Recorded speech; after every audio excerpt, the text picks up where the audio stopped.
Have you ever experienced the fulfillment of God's promises?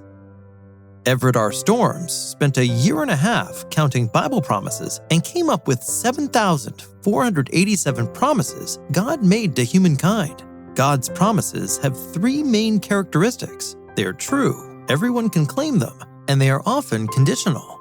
Inspired by God, David challenges us to test the reliability of God's promises. He says, "Taste and see that the Lord is good. Blessed is the one who takes refuge in him." Paul wrote about his confidence in God's promises, for no matter how many promises God has made, they are yes in Christ. When God says yes, nobody can say no.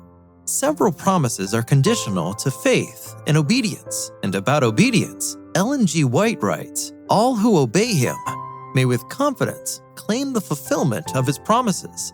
Fred Steyerwalt, a farmer from Hollister in California, once experienced the value of obedience in claiming God's promises. One afternoon, Fred observed that an army of beetles had covered his field. Immediately, he realized the future disastrous outcome.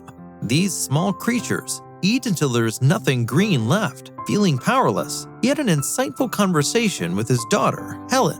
Helen asked, "Daddy, you pay your tithe, don't you?" "Yes," he replied. "Then why not ask God to keep his promise and drive the beetles away?" Convinced by these words, they knelt and prayed, claiming the promise of Malachi 3, verses 10 and 11. Right after praying, they saw a cloud of blackbirds descending on their fields. The blackbirds remained for a short time, but there wasn't a beetle left when they flew away. God has a heaven full of blessings for those who cooperate with him. As we worship God with our tithe and promise, regular and systematic offerings, we are placing ourselves in a position to claim his promises.